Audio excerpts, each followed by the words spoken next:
Welcome to a day in the life of a Moreton Bay tunnel net fisherman.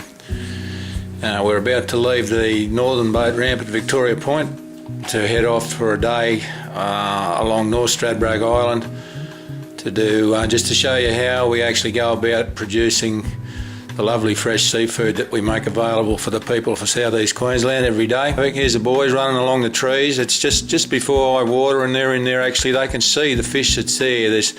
There is actually, there's quite a nice little bit of mullet there today and a little bit of smallish bream, but they spot a few whiting and stuff. These guys, they got eyes like eagles. They don't miss too much. They spend a fair bit of time running around the bay looking for the fish. If you don't see anything, you don't work. It's as simple as that. You've got to actually find the fish. They're not just everywhere. Here we go. The boys we've let the tide go a little bit now, and the boys are heading up. We'll shoot all the net from the southern end down with the run. With this operation, the legal prescribed amount of net is 1,700 metres. It seems an awful lot of net to the lay person, but the way these banks, they're big, wide, huge banks, and you actually require that amount of net to get around the fish to make sure that you can catch them. Here we go. They make what we call a trap up there where they start. It's just a figure 6, so you can see the boys have started probably 200 or 300 metres off the trees. They're going around in a figure 6 there now to make a trap, so when the fish run along the net, it turns them around and they come back again. I'm snapping some anchors on here as they shoot along. You've got to be a little bit careful you don't finish up over the back as well. And they will shoot that net down. They've started up in the shallower part of the water. There's only probably 3 foot there, and they'll shoot down to where they put the tunnel on, which is there'll probably be about 4 foot 6, 5 foot there at the moment. And they'll reach that point, and then they'll then shoot the net further to the north back into the shallower water again. So they've actually created a V in the middle of the net, a deeper section where the fish will congregate, and later the tunnel can be put on there and get all the fish down into the tunnel. It's an operation just to shoot the net. It takes a good hour sometimes, depending on the conditions, an hour and a half to shoot the net up. But as you can see, it's a beautiful morning. Everything's going well. We've got plenty of helpers here today, so normally this is just a 2-man operation. We've got 3 or 4 guys here today all helping out to show everybody what we do. It's the good old days we used to row this out, of course. Like these days the boys don't even have oars in the dinghies, not in this particular dinghy. This is not a good look, is it? There's a commercial fisherman eating John Waite's fish. That's a real worry. I'll have to have a talk to him. These 2 pegs here that young Ron's putting in now, that is the mouth of the tunnel. That section of net you can see over the back of the boat there. It's actually like there's no lead line. It goes from one cork line around in a U section and back up the other side. So it's actually, there's a bottom in it, and you'll see there. So you can see it's like a race. The fish will be eventually down in that area. This is the metal grid you see goes from one side of the tunnel to the other. Now this apparatus just completely blocks the mouth of the tunnel off for all big animals. You can see the size of the meshes there in the metal grid. Like that, just the turtles, the stingrays, anything large that you don't want down the tunnel because they're hard to handle for one thing, and they're unnecessarily stressed if they get down there. They're kept out into that other section to be released later on, once the fish have all worked their way through that grid. Like all the smaller fish that we want for market will go through that grid and down the tunnel. Here we go, the boys are up. They've started working the net down from the shallow end. You can see there now there's not much water there. I'll clean this net as they come. It's all the leaves. There'll be a few small sand crabs and things like that just get rolled out. They just swim away happily again. It looks a long way down there, but in actual fact it's probably about 600 or 700 metres from there down to the tunnel that way, and a similar distance back to the south. The mullet have got down into the traps by the look of it. There they're down in here now, and the boys are running a few fish down the tunnel. You can see them swimming down there now, a few mullet.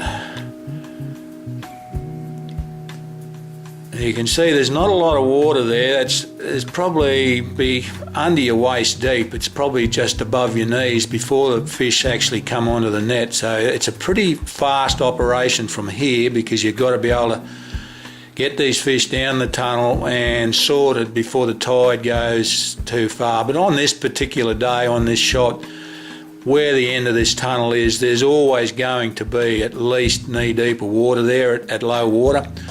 So we've got plenty of time today. You can see the grid there working, so you can see the stingrays getting pushed away and the turtles. You can see the small green turtles there. They're having a look, they can't get through. They're completely unharmed. They'll just nose into that for a little while, and the boys will be down here within probably half an hour, and those fish will have all gone through that grid down the tunnel. By then we can just pick those wings, those little short wings up there, and all that stuff just swims away, all those turtles and stingrays. The actual numbers of these green turtles, I can't believe how they've increased. I don't know.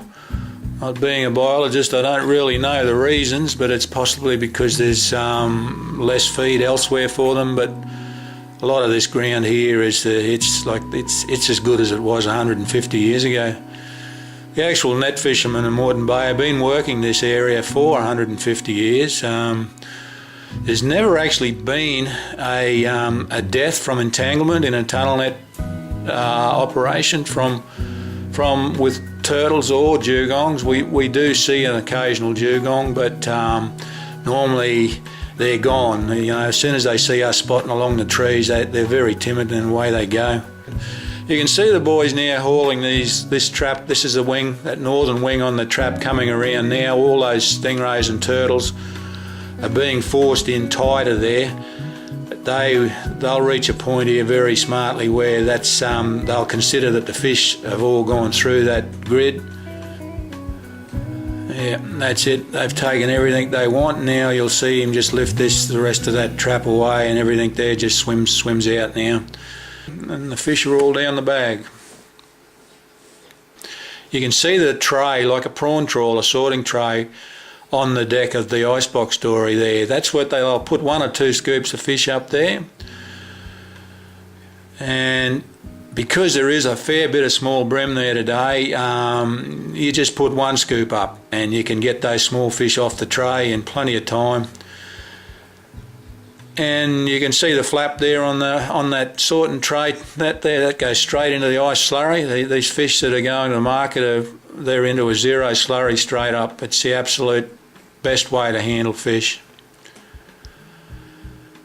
But the improvements that we've seen here with the lack of bycatch retention it's unbelievable. Like, there was a time when fishermen, just all this fish died, simply because we didn't have the methods available that we have today. We've developed through industry alone, I might add, that there's been none of these developments have been forced on us, but just through the want to reduce the bycatch, we've developed these methods that have made it that there is no, you can see these little fish there, they swim away. They're only on the tray for 10 or 15 seconds and they're gone. The pelicans can't even catch them in a foot of water, that's how lively they are.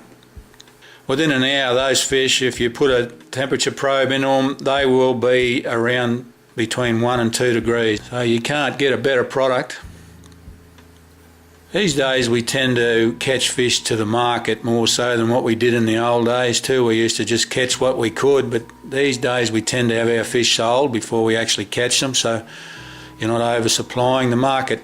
There are days when you catch an awful lot more and they're simply let go at this point and caught at another time when the market demands. The operation's nearly complete here. The netting part of it's nearly complete. Picking it all up now. It's all got to get back in the boats again. There's 2 boats, as you can see. This boat here holds the tunnel and traps, and the other bigger net dory holds the wing. There's all the net being loaded back in again, ready to be shot again tomorrow, or whenever they go to work again. which will be tomorrow. And the good part about it is there's all the bycatch is gone. There's not a dead, dying, undersized fish anywhere. All the turtles and stingrays and sharks have all swum away. You can't even see where we've been. Time to sit down and have a bit of a relax and a cup of coffee on the way home. The job's not complete yet. The fish have to be unloaded and taken to market. Here we are back at the mooring, back to the Victoria Point boat ramp. Here's the truck arriving here now. The fish will be scooped straight into lug baskets here, straight out of the slurry.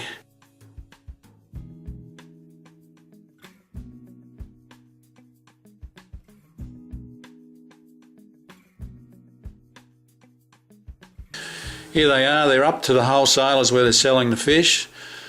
You can see it's beginning to go dark. These guys left the ramp this morning just after daylight, so it's a pretty long day.